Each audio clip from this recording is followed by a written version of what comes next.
Munmun.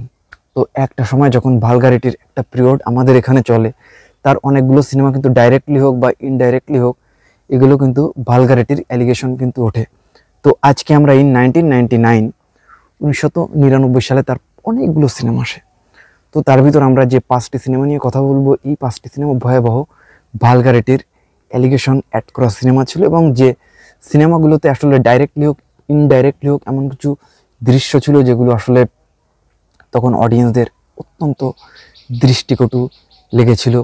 Audience কষ্ট পেয়েছিল, মর্মাহত হয়েছিল একজন মুনমুনের এরকম ফিল্মগুলো দেখে। তো আজকে আমরা 1999-এ তার 5টা ভালগার ফিল্ম নিয়ে কথা বলবো। তো এই তারিখে আমরা 5 নম্বরে যে ফিল্মটা নিয়ে কথা বলবো, এই সিনেমাটার নাম ডান্ডা মেরে ঠান্ডা, এবং যে সিনেমার ডিরেক্টর ছিল আজিজুর রহমান বুলি। এবং এই ছবিটা কিন্তু ডেফিনেটলি কিন্তু ভালগার। আপনি যদি বলেন সিনেমাটা আপনি যদি দেখেন এই ছবিটা, ওরকম কিন্তু কিছু পাবেন না, কিন্তু এই ছবিতে বেশ কিছু পোর্শন অ্যাড করা হয়। তো তার বিপরীতে কোয়ার্টেট ছিল এই সিনেমাতে আমিন খান, এবং এটা আপনি যদি দেখেন যে ওই টাইমে দাঁড়িয়ে বেশ কিছু পোর্শন অ্যাড করা হয়, রগরগা কিছু, বুঝতেই পারছেন। ডিরেক্টর প্রডিউসাররা বাড়তি মুনাফা লাভের জন্য যে অসাধু পন্থা তারা অবলম্বন করত, তো এইভাবে কিন্তু সিনেমাটাকে কিন্তু আসলে অ্যাড করা হয়। তো এবার আমরা এই তালিকায় 5-এর পরে আমরা এবার আসলে 4 নম্বরে আমরা যে সিনেমাটাকে রেখেছি, যে তখন আসলে ভালগারিটির অ্যালিগেশন যুক্ত। তো এই ছবিটার নাম হচ্ছে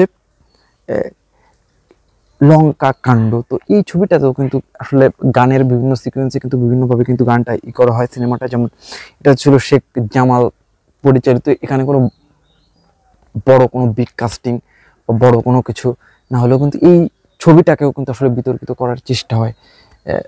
যদিও অনেকে হয়তো ইউটিউবে দেখে কিছু না দেখলেও তখন সিনেমা হলে প্লাস বিভিন্নভাবে কিন্তু কাট পিস কিন্তু এই ছবিটাতেও কিন্তু আসলে লাগানো হয়। তো এবার আমরা আসলে এর পরপরই আমরা আসলে 3 নম্বর এবার আমরা যে সিনেমাটা নিয়ে কথা বলবো, তার 1999 সালে যে সিনেমাগুলো আসলে ভালগারিটির অ্যালিগেশন যুক্ত। তো এই ছবিটার নাম হচ্ছে মরণ কামড়, এবং এই ছবিটা তো ভয়াবহ অশ্লীলতা অ্যাড করা হয়। এটা যেহেতু মালিক আফসারির লাস্ট 90s কাজ ছিল, তার বিপরীতে কোয়ার্টেট ছিল মান্না এবং আমিন খান এবং ময়ূরী, তারাও ছিল। এটা হচ্ছে মূলত বলিউডের আঁখে সিনেমার অনুকরণে আমাদের এখানে মেকিং করা হয় সিনেমাটা। তো এই ছবিটাও কিন্তু আসলে ভালগারিটির এলিগেশন যুক্ত। এই ছবিটাও কিন্তু কোনোভাবে ভালগারিটির দায় এড়িয়ে যেতে পারবে না। আপনারা যদি সিনেমাটা দেখেন, এই সিনেমার পরতে পরতে বেশ কিছু দৃশ্য সংযোজন করে সিনেমাটাকে কিন্তু বিতর্কিত করা হয়, মরণ কামড় সিনেমাটাকে। তো এবার আমরা এবার আসলে 2 নম্বরে যে সিনেমাটা ভালগার ফিল্ম আমরা রেখেছি, তো এই সিনেমাটার নাম হচ্ছে রাজা। এটাও মালিক আফসারের একটা বিশাল বড় ব্লকবাস্টার ফিল্ম, এবং ওই ইয়ারে মালিক আফসারের যতগুলো সিনেমা আছে তার ভিতরে এটা সবচেয়ে বড় বিজনেস দেওয়া সিনেমা ছিল, এবং এটা চরম মাত্রায় ভালগারিটি এই সিনেমার ভিতরে অ্যাড করা হয়। সেটা পোস্টারে হোক, সিনেমা হলে হোক, সিনেমার গানে হোক, চরম মাত্রায় কিন্তু এই সিনেমাটা কিন্তু আসলে ভালগারিটিকে কিন্তু বিয়ার করে। এবং এই সিনেমাটা যদি আপনি দেখেন, এটা চরম মাত্রায় একটা ভালগার অ্যাড করা হয় সিনেমাটাকে, এবং এটা প্রত্যেকেই স্বীকার করে যারা ওই টাইমের অডিয়েন্স যারা দেখেছে, এটা একটা ভালগার ফিল্ম। আসলে বাদ দিয়ে এই সিনেমাগুলোকে কোনোভাবে সংজ্ঞায়িত করা যাবে না।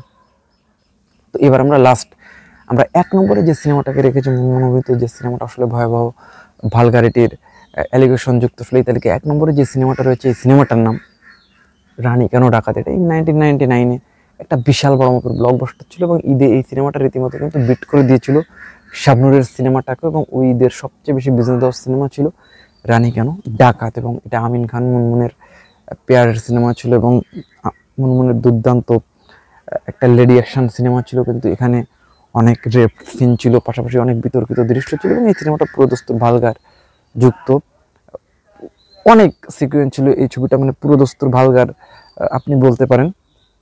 তো এটা হচ্ছে মূলত মুনমুনের যে 5টি সিনেমা আসলে ভয়াবহ ভালগারিটির অ্যালিগেশন যুক্ত ইন 1999। এটা নিয়ে ফিল্ম স্পেশাল আয়োজন। তো কেমন লাগলো, ভালো লাগলে ডেফিনেটলি লাইক করবেন, শেয়ার করবেন, কমেন্টস করে জানিয়ে দেবেন আপনাদের মূল্যবান মতামতটি। দেখা হচ্ছে নেক্সট কোনো ভিডিওতে। সে অবধি সবাই ফিল্ম এসপায়ার সঙ্গেই থাকবেন।